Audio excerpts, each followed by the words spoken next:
ये अरे देखिए, ठीक है, kinetic theory of an ideal gas.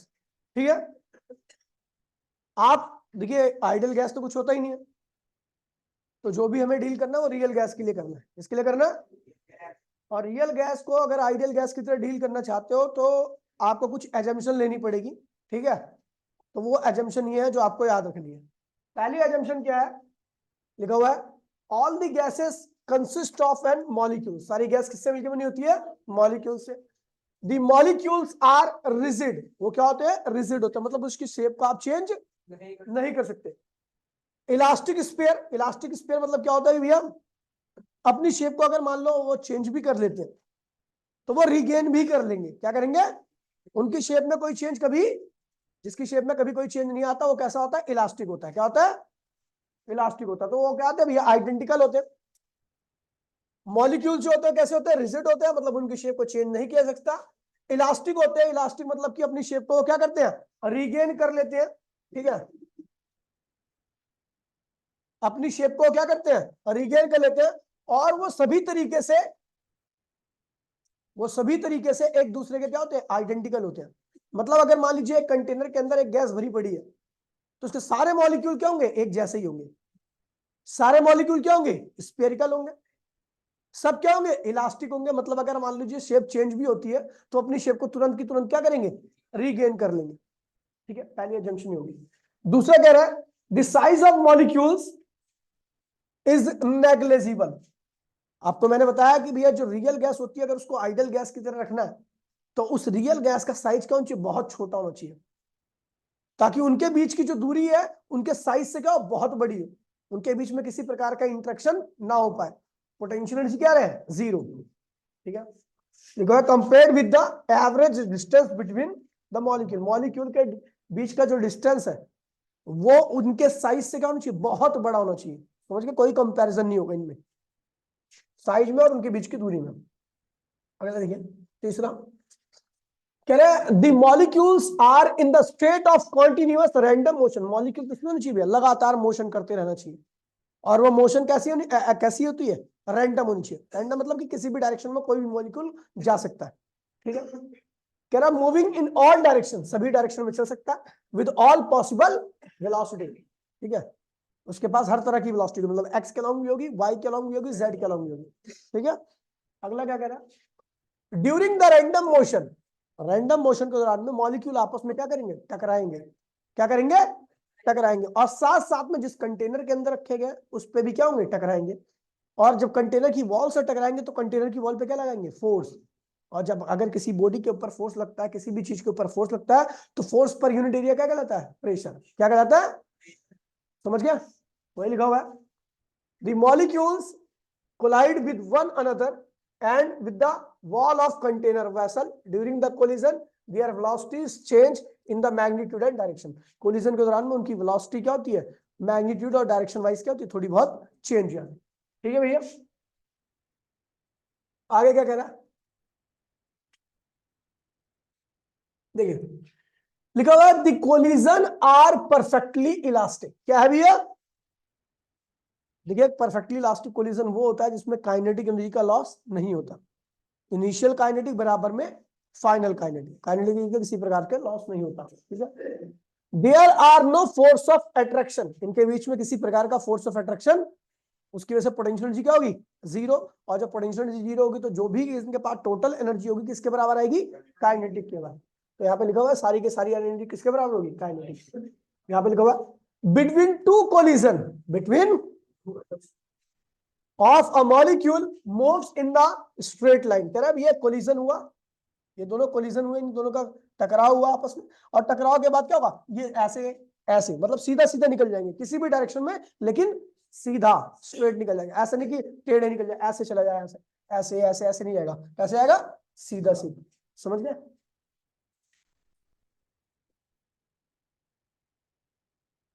उसके बाद क्या रहा है?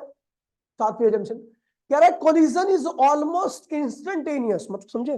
इंस्टेंटेनियस मतलब जैसे मान लीजिए यहां से यहां पे आया और यहां से यहां पे आया, ये मॉलिक्यूल, दोनों मॉलिक्यूल पास पास में आ रहे हैं। अब पास पास में आने में कुछ टाइम लगेगा, ये इंस्टेंटेनियस नहीं है। लेकिन जब कोलिजन होगा ना तो तुरंत कोलिजन हुआ और तुरंत क्या हो गए, हट गए दूर। तो कोलिजन होने में जो टाइम लगता है वो ना के बराबर लगता है। टाइम क्या होता है, जैसे मान लीजिए अगर आप किसी के रैप्टा ले जाओ उसकी गाल की तरफ, तो रैप्टे और गाल की तरफ जाने में टाइम लगता है, वो इंस्टेंटेनियस नहीं है। लेकिन जब रैप्टा लगता है तो वो क्या है, इंस्टेंटेनियस, तुरंत रैप्टा लग गया और आपका हाथ उसके गाल से अलग हो गया, समझ गया। तो वही कह रहा है, the collision is almost instantaneous, that is the time during which the collision, ठीक है, जो हो रहा है वो क्या है भैया, नेग्लिजिबल है। क्या है, नेग्लिजिबल है। कौन है भाई,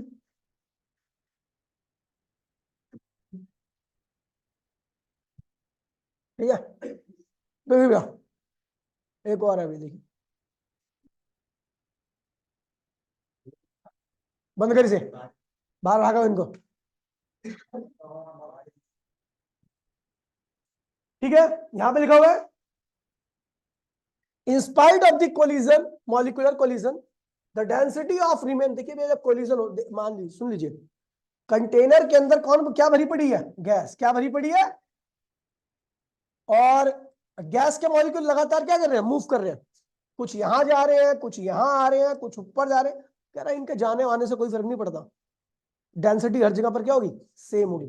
जितनी डेंसिटी यहां पर है गैस के, जितने मॉलिक्यूल यहां पर है, मान लीजिए 1 मीटर क्यूब आपने लिया, यहाँ पे ये क्या है, 1 मीटर क्यूब, यहाँ पर 10 मॉलिक्यूल है, तो यहाँ पर भी अगर आप 1 मीटर क्यूब लगे तो यहाँ पर भी क्या मिलेंगे, वही कह रहा है कि भैया डेंसिटी मोशन के बावजूद भी डेंसिटी गैस की क्या होती है हर जगह पर, यानी number of molecule per unit volume में क्या मिलने वाले, सेम मिलने वाले। समझ गया भैया, आगे बढ़ते हैं। अब आता है भैया pressure exerted bye a gas. Pressure, एक गैस किसी कंटेनर के अंदर रखी है तो गैस क्या होगी, लगातार मोशन में, क्या है, खुद से टकरा रही है, मॉलिक्यूल से टकरा रही है, साथ साथ में कंटेनर जिसके रखा है उसमें से भी टकरा रही है। जब कंटेनर की वॉल से टकराएगा मॉलिक्यूल तो उसका मोमेंटम मॉलिक्यूल को क्या चेंज होगा, टक्कर टक्कर पे क्या होता है, मोमेंटम चेंज होता है। और जब मोमेंटम चेंज होगा मॉलिक्यूल का तो दीवार का भी क्या होगा, चेंज होगा, उसका अपोजिट। अगर इसका 2 चेंज हो रहा है तो उसका -2 चेंज होगा, इसका -2 चेंज हो रहा है तो उसका +2 चेंज होगा। यानी कंटेनर की वॉल का मोमेंटम चेंज हो रहा है। और rate of change of momentum क्या कहलाता है, फोर्स। क्या कहलाता है, जो मोमेंटम जिस रेट से चेंज होता है उसी को हम क्या कहते हैं भैया, फोर्स कहते हैं। यानी कंटेनर की वॉल पे लगातार क्या लग रहा है, फोर्स भी लग रहा है। क्या लग रहा है, और कंटेनर की वॉल का कुछ एरिया होगा तो फोर्स पर यूनिट एरिया क्या कहलाता है, प्रेशर। क्या कहलाता है, समझ गया। तो वही है कि आप देखिए जिस कंटेनर में गैस के मॉलिक्यूल्स रखे गए हैं या गैस रखी गई है, वो मॉलिक्यूल लगातार क्या कर रहे हैं, मोशन में, मोशन के दौरान में वो कंटेनर की वॉल से लगातार क्या कर रहे हैं, टकराते हैं। और टकराने से उनका मोमेंटम और साथ साथ में वॉल का भी मोमेंटम क्या होता है, चेंज होता है। मोमेंटम का change, the rate of change of momentum क्या कहलाता है भैया, फोर्स। यानी जो मॉलिक्यूल है वो कंटेनर की वॉल पे लगातार क्या लगा रहे हैं, फोर्स लगा रहे हैं। और फोर्स पर यूनिट एरिया क्या कहलाता है, प्रेशर। क्या कहलाता है, तो भैया इस तरीके से मॉलिक्यूल जो कि रखे हुए हैं किसके अंदर, कंटेनर के अंदर, वो लगातार रैंडम मोशन की वजह से, टकराने की वजह से दीवार पर क्या लगा रहे हैं, फोर्स लगा रहे हैं। क्या लगा रहे हैं, प्रेशर, सॉरी क्या लगा रहे हैं, फोर्स प्रेशर एक ही बात है ना। फोर्स तो नॉर्मल हो गया और फोर्स पर यूनिट एरिया क्या कहलाता है, प्रेशर। समझ गया।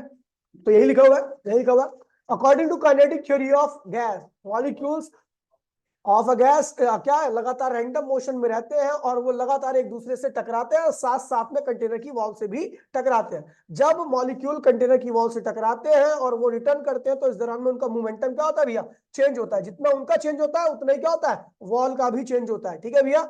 और law of conservation of momentum कहता है कि भैया rate of change of momentum किसके बराबर होता है भैया, फोर्स के। किसके बराबर होता है, फोर्स के। किसके ऊपर लग रहा है force, on the wall of container. Since large number of molecules collide with the wall, the force exerted per unit area of the wall is called pressure। समझ गए भैया, बता आपको।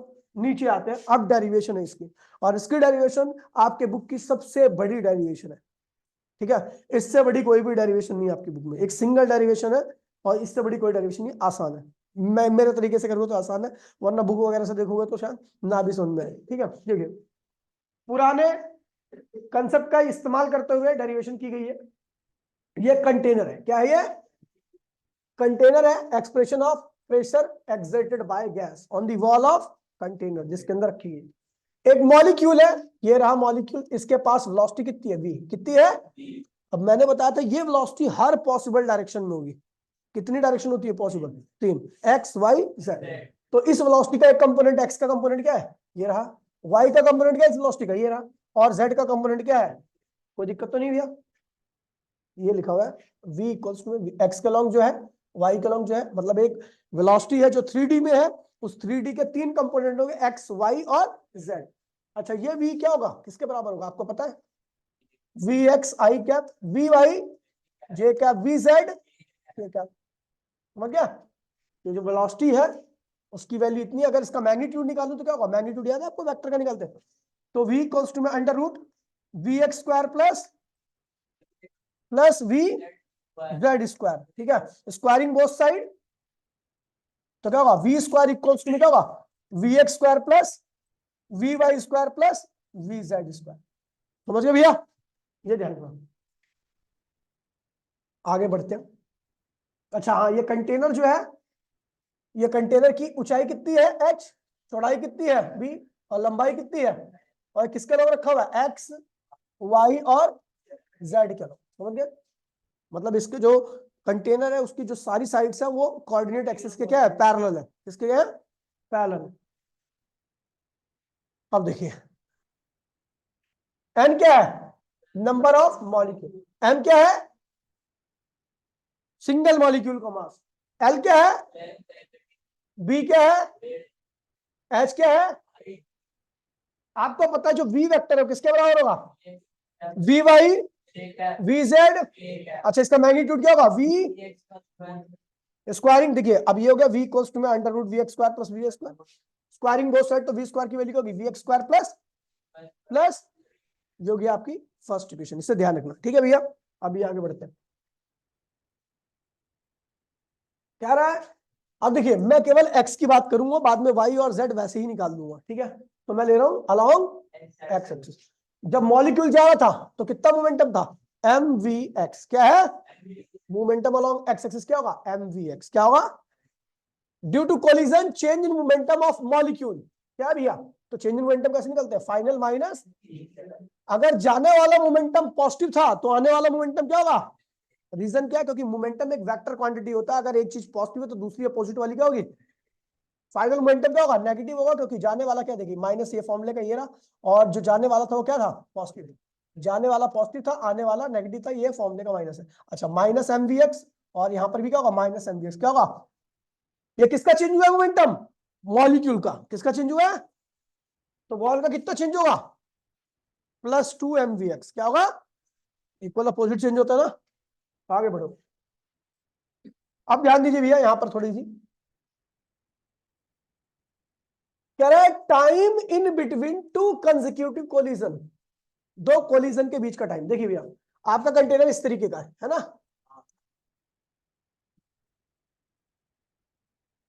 मॉलिक्यूल टकराया फेस से, कितनी कौन सी वेलोसिटी ले रहा हूं? एक्स वाली ले रहा हूं, वाई जेड वाली अभी नहीं ले रहा। ठीक है, टकराया, और टकराने के बाद वापसी यहां पर आएगा और फिर वापसी आएगा, तब दूसरा कोलिजन होगा। दो कोलिजन के बीच का टाइम बोल रहा हूं, तो दो कोलिजन का मतलब एक कोलिजन हो गया, मॉलिक्यूल वापसी आया, कितना दूर आया? ये एल है। कितना है? वापसी आया, फिर वापसी गया, तो कितना डिस्टेंस हो गया? कुल डिस्टेंस कितना हो गया? 2l। और कितनी वेलोसिटी चल रहा है इसके अलावा?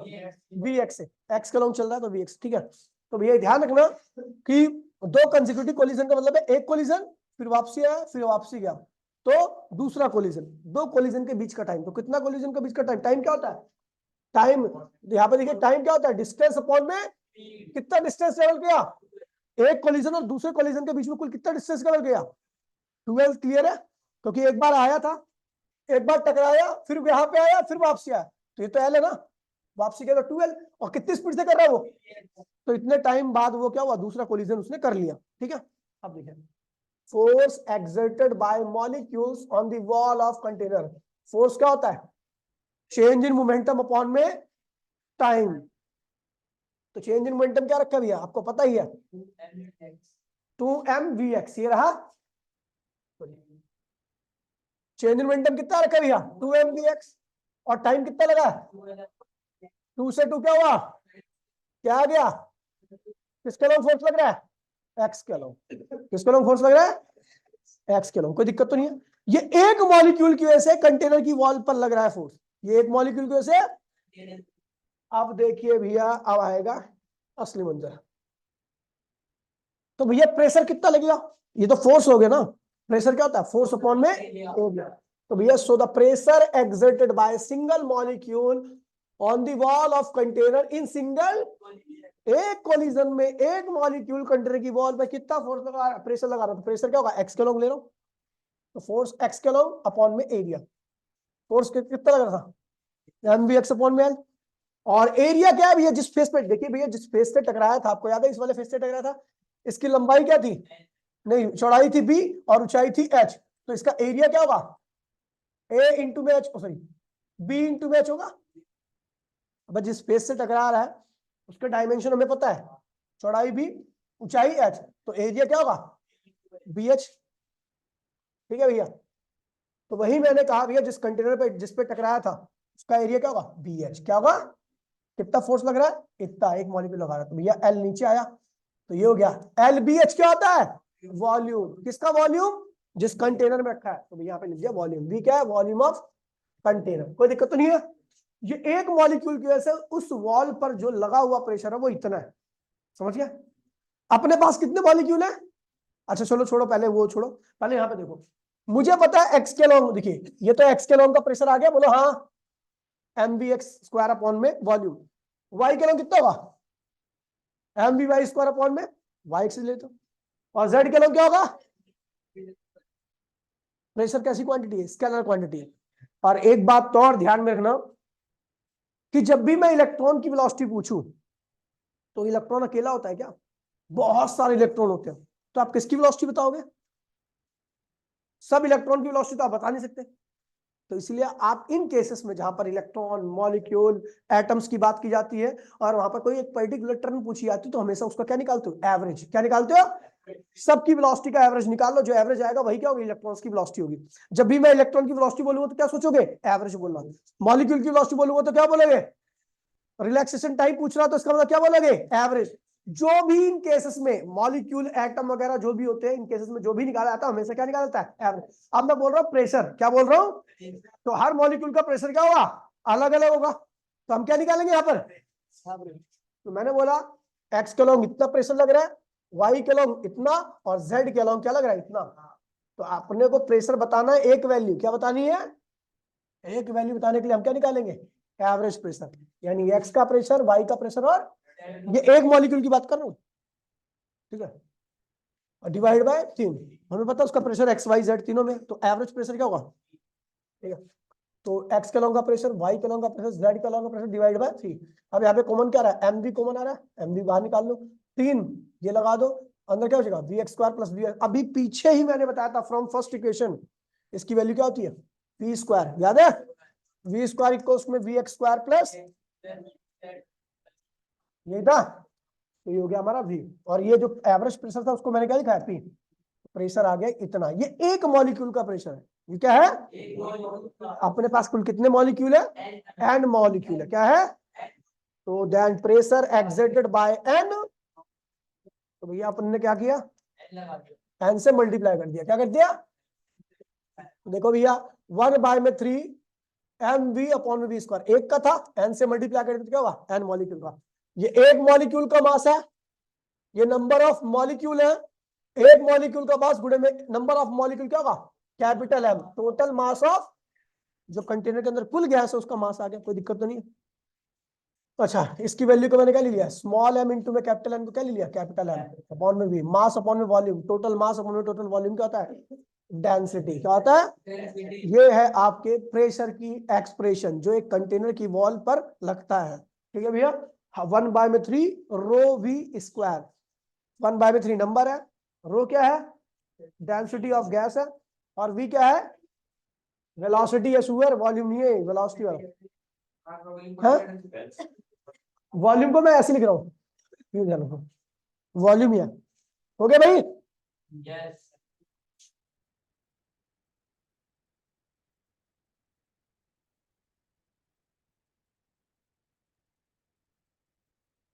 मैं ये अंकित क्यों कॉल कर रहा है सुअर,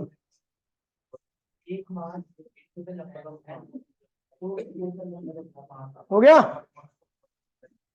हो गया, कोई दिक्कत तो नहीं है। तो प्रेशर एक्सर्टेड बाय गैस। आगे बढ़ते भैया, relation between pressure and kinetic energy per unit. तो भैया प्रेशर तो हमने ये निकाल लिया 1/3 ρv स्क्वायर। आपको काइनेटिक एनर्जी निकालनी है लेकिन per unit volume. Per unit volume मतलब 1 मीटर क्यूब। क्या है?